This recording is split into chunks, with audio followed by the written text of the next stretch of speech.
This year I celebrate 68 years of membership of the ANC, having joined the ANC Youth League at 13 and a half years in 1956.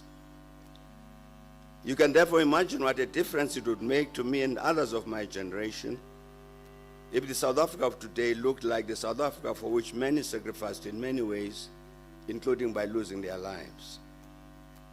The ANC held a victory evening, included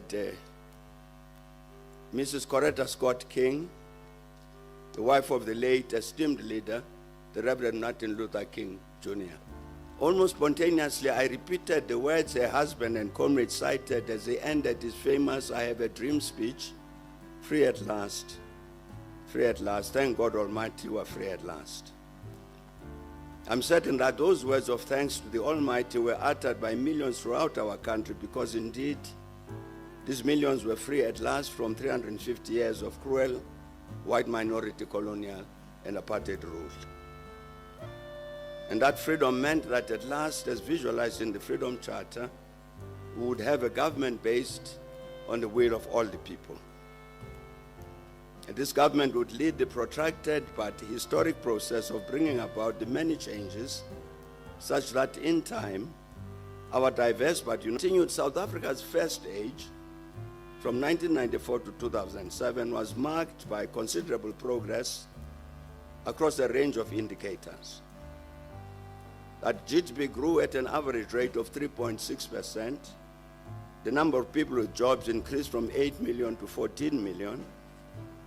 And the average GDP per capita increased almost by 40%, from 55,000 per year to 76,000 per year in real terms, after adjusting for inflation. Our gross domestic product per capita, measured in real terms, grew from under 65,000 in 1994 to nearly 80,000 towards 2008. The fixed investment rate rose quickly, almost between 1998 and 2008, almost reaching the rising global average. At the same time, our country's investment competitiveness ranking improved to reach a ranking between roughly between 37 and 4th most competitive investment destination in the world. The public debt levels inherited from the apartheid administration, at just below 45% of GDP, were cut to a low of nearer 23% by 2007. And accordingly, as interest payments were reduced, the savings were reallocated to service delivery improvements and the very necessary social protection system.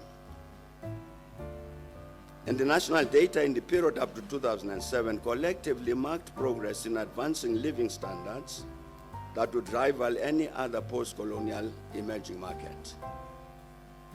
And using various studies, there is little doubt that substantial strides have been made in reducing poverty since 1994, whether using a money metric measurement or a multidimensional poverty measure.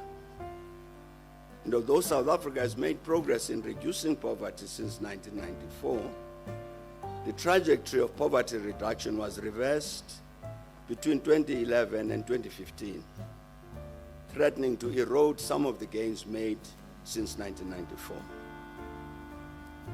And after the 1998 Asian economic crisis, the GDP growth rate rose steadily to average over 5% between 2004 and 2007. Economic policies was that the government achieved the very first sustained budget surpluses since the formation of the Union in 1910.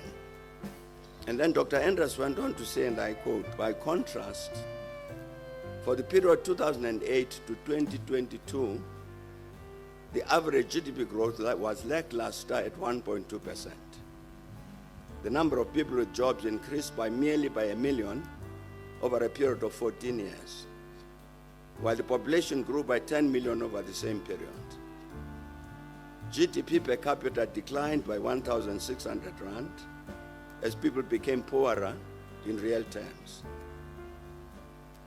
The unemployment rate crept up over the years and now sits, this was last year, at an astonishing 32.9%, up from 22% in 2008. or 42.4% on the expanded definition that includes discouraged job seekers. Even these bleak employment numbers are generously assessed as they include both formal and informal employment. And he went on to say business indicators show a similarly stark divide. The RMB-BAR Business Confidence Index registered above the confidence indicating 50 mark in 7 out of the 14 years of the first stage on a rising trend, but has been below 50, showing lacking confidence every single year since 2008. Investment trends are downwards, with gross capital formation as share of GDP climbing during the first stage, reaching a level of 21.6% in 2008, before declining in the second age, dropping to as low as 13.1% in 2022. This number should be around 24% for an emerging market like South Africa, and the government's 2012 National Development Plan specified a target of 30%. And it continues that the lack of investment by the private and public sector has started affecting the infrastructure that forms the backbone of the economy, of the country's economic activity. With dramatic deterioration, while dramatic deterioration is being recorded in road, rail, ports, and water infrastructure, the sector that has attracted the greatest attention is, of course, electricity generation. While the total amount of electricity produced rose from 170 terawatt hours in 1994 to 253 terawatt hours in 2007 during the first stage, an increase of 49%. It declined from there to barely 2009 terawatt hours in 2020, a drop of almost 18%, unquote.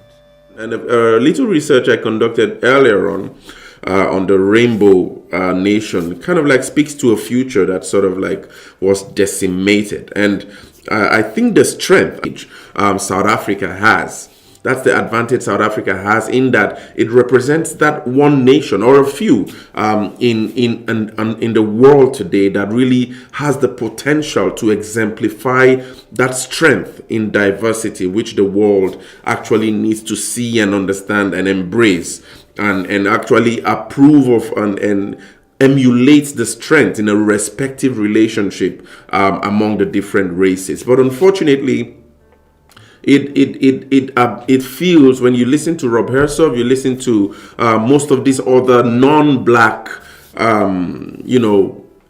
especially leaders in these political parties, there's a lot of blame on how the ANC might have destroyed that future of the rainbow promise, which Mandela promised in 1994, and how, things slowly seem to just keep going downhill ever since 1994. So it felt like the more South Africans plunged into the future, the faster the nation moved backwards as South Africa moved away from that rainbow promise. And it's really tricky on how South Africans will ratify this. It's really tricky how the next government that comes into power would really ratify and come to bear, a certain place where all the races in South Africa are able to bring their strengths together and really contribute to the greater good of a nation, especially in the region of Africa, that can then probably be an example to shed the light to governance and to innovation and creativity as a nation. But it's really tricky on how that could play out, especially. But we'll keep studying here. We'll keep watching. I'll keep bringing up these speeches to really sort of like ignite our consciousness to really understand where the country has been, where the country is at the moment, and where the country might likely get to as we await for the next president in South Africa. But I don't know, what do you guys think about this speech? Share your thoughts in the comments. Thank you for watching, guys. I really hope you enjoyed this video. Please share and like and subscribe, because that's the way you support Kwazemi as a channel, an Afrocentric channel, where we try to understand deeper issues in African history and hopefully develop a collective intelligence on how we wish to build the Africa we want to see as people of Africa. See you in the next one.